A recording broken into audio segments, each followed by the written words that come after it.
Okay guys, we had to work for this feller, man. Well, I'm out here in one of the lowest out of water days we've had ever that I've been out. Just look at that, guys. All we got is this little gut down the middle of this creek. The areas where I was at and some of my previous videos is completely dry, but in some of these deeper spots there was a handful of redfish, but they're very, very cautious of what they want to do. There's a lot bigger one than this one swimming around out here. I saw him a couple of times, but this is a nice fish anyway. He's really good, but we will just see what we can do with him. Come over here, fellas.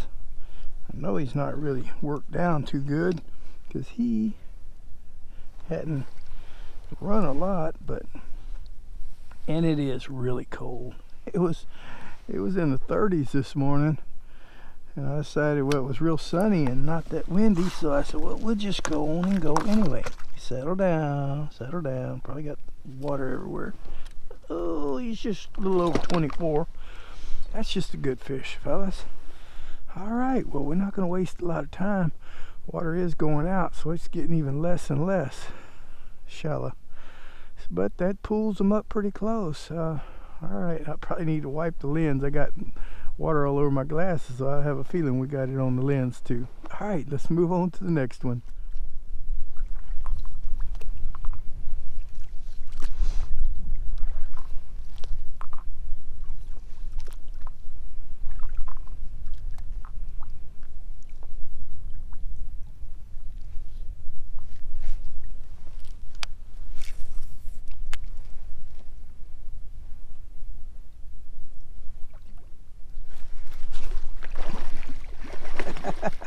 Look at that bust in front of me.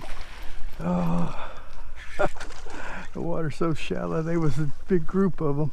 Caught this one on the outside.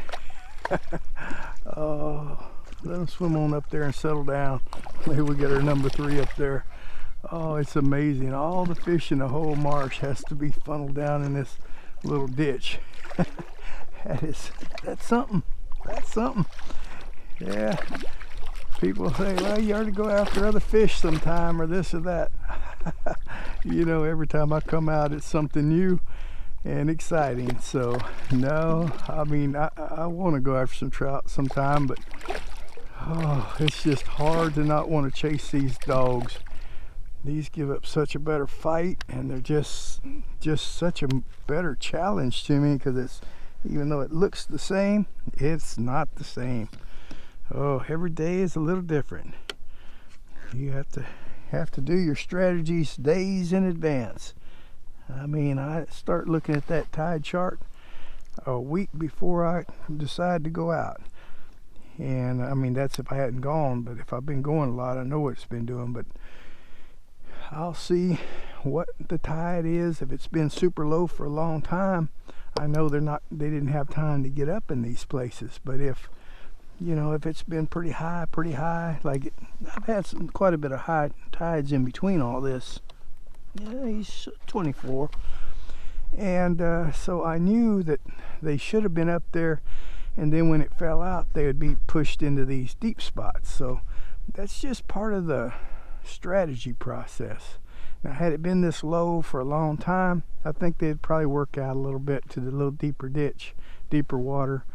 But all right, let's move on to the next one. See if we can get number 3. And I need to get out of here, or I don't want to get hung up back here. All right, see you in a bit.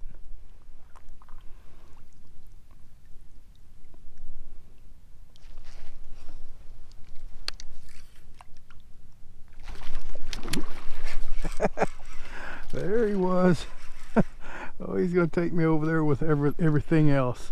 You know what? I'm not even going to be concerned. I think this will be the last one if we get him in. I'm not going to go up and stir this hole. Look, they're running all through here, and I think this is the end of it.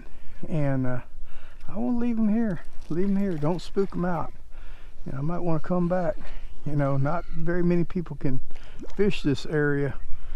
All the power boats are pretty much out for sure, because I mean, I'm scooting along in an inch of water at times and just mudding my way through. And so if I don't spook them all up, they're just not going to get spooked up. So maybe I can come back in a couple of days and they'll still be here. But I know if I go up there and just catch them for no good reason, and other than enjoying it, it is a beautiful day though. But I am a little leery about this low tide. It's just so low. But yeah, it's good fish right here, guys. But if you can get out and get 3 good ones in just a little while, I mean, it hadn't been very long, but you know, I consider myself very blessed if I can do that. Settle down, fella. That last fish bit me. Outright bit me. You fellers, why y'all want to bite? You bite the lure, not me. That's what I get for putting my finger in his mouth. I kind of put my finger up like that a little bit, and he just took a big old chunk out of me. Dirty dog. You think he's a piranha? Come on now. Yeah, he's 26 inches. Still, he's a good fish. Let's just show you this fella. But anyway, guys, I'm gonna call it at that, because you know, I think it's a little deeper hole here and maybe a little deep ditch, you know, deeper like 2 feet. That's what I call deep, 2 feet. But not very far up, I don't think. Oh, there'll be holes here and there where this ditch is deeper. But I'm gonna leave them alone, leave them be, leave them be. I'm very blessed to find them, because you never know. It's a gamble. Every time you go up, you don't know if they're going to be here or not. But all right, well, I think we're going to get out of here. There's one swimming in the water right there. I see his wake. But we're going to turn around and let them rest. And well, maybe we'll get a chance to come back and mess with them again another day. All right, God bless.